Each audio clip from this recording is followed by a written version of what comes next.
ఓం శ్రీ గురుభ్యో నమః. హరి ఓం.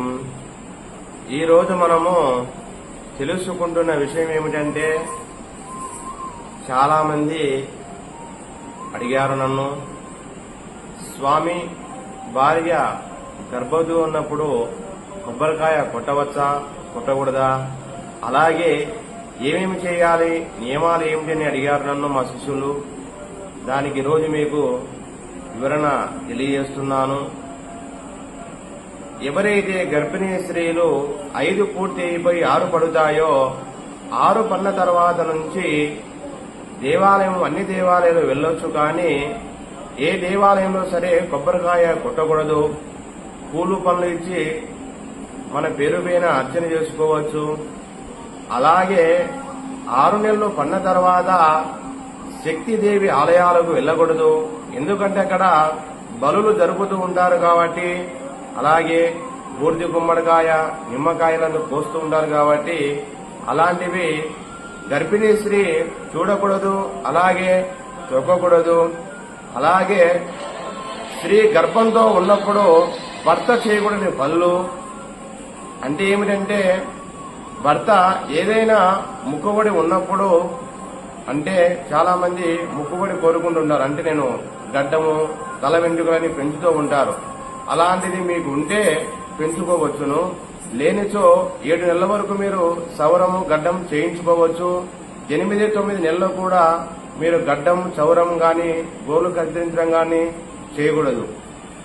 అలాగే భర్త శంకుస్థాపనకు గాని, గృహప్రవేశములకు గాని, సావు కర్మల దగ్గరకు గాని, పర్వతాల దగ్గరకు గాని, సముద్రం దగ్గరకు గాని, ఎక్కడికైనా సరే కొండ ప్రాంతం ఎక్కడికి గాని వెళ్ళకూడదు.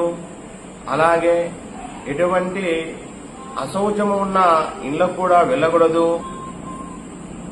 అందుకని భర్త చాలా జాగ్రత్తగా ఉండాలి.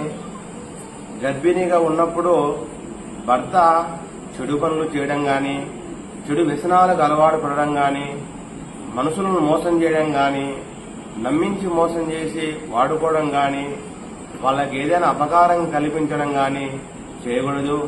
అలా చేశావంటే కర్మ ఖచ్చితంగా పుట్టబోయే బిడ్డకు, తర్వాత మీ భార్యకు తగులుతుంది. గర్భంతో ఉన్న స్త్రీ భర్త చేయకూడని పనులు ఏమిటంటే, పరస్త్రీ సాంగత్యము చేయకూడదు. పరస్త్రీని, ఏ స్త్రీని సరే తల్లితో భావించాలి. అలాగే చెడు వ్యసనాలకు దూరంగా ఉండాలి. ఎందుకంటే స్త్రీ గర్భవతిగా ఉన్నప్పుడు, నువ్వు గర్భవతిగా ఉన్న స్త్రీ 1వ నెల నుంచి 4 నెలల వరకు తల్లి చేసిన పాపకర్మలు అంటుకుంటాయి. అలాగే 4 నెలల నుంచి 9 నెలలకు చేసిన పాపకర్మలు తండ్రి చేస్తే ఆ కర్మలు పిల్లోనికి వస్తాయి. కాబట్టి అలాగే భర్త చాలా జాగ్రత్తగా ఉండాలి. అలాగే గర్భిణీ స్త్రీ మంచి మంచి మాటలు వినాలి. దైవ కార్యక్రమం సంబంధించినవి మంచి మాటలు, అలాగే భగవద్గీత, రామాయణం, మహాభారతం ఇదనే కాదు కానీ ఏదైనా సరే మంచి మాటలు, మంచిగా ఉల్లాసంగా ఉండే మాటలు, ఆనందాన్ని కల్పించే మాటలు వినవలసి ఉంటుంది, చూడవలసి దృశ్యాలు ఉంటుంది.